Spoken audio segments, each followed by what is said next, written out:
చిన్న సినిమానే, అయితే క్రేజ్ మాత్రం భారీగా ఉంటుంది. పరిశ్రమలో మారుతి బ్రాండ్కి ఉన్న బలం అది.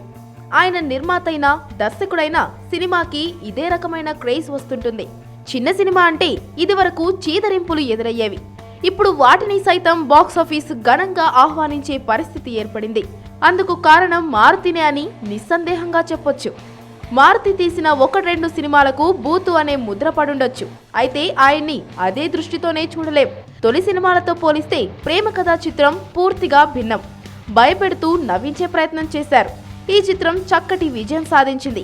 ఫ్యామిలీ ఆడియన్స్ కూడా ఆ చిత్రాన్ని ఆదరించారు. అందుకే భారీ స్థాయిలో ఆ చిత్రం విజయం సాధించింది. ఇప్పుడు నిర్మాతగా అదే రకమైన క్రేజ్ మరో చిత్రానికి తీసుకొచ్చాడు మారుతి. ఆ చిత్రమే లవ్ యూ బంగారం. రాహుల్ శ్రావ్య జంటగా నటించిన ఈ చిత్రాన్ని క్రియేటివ్ కమర్షియల్స్ తో కలిసి మారుతి నిర్మించారు. గోవి దర్శకుడిగా పరిచయం అవుతున్నారు. ఓ ప్రేమ కథగా తెరకెక్కిన ఈ చిత్రంపై మంచి అంచనాలు నెలకొన్నాయి. ఇటీవలే విడుదలైన పాటలకు చక్కటి స్పందన లభిస్తోంది. చక్రి తమ్ముడు మహిత్ నారాయణ్ స్వరాలు సమకూర్చారు. ఈ సినిమాకి వ్యాపారం కూడా బాగా జరిగిందని పరిశ్రమ వర్గాల ద్వారా తెలుస్తోంది. త్వరలోనే ప్రేక్షకుల ముందుకు రానున్న ఈ చిత్రంతో మారుతి తన బ్రాండ్ సత్తా ఏమిటో మరోసారి చూపించబోతున్నారని సమాచారం.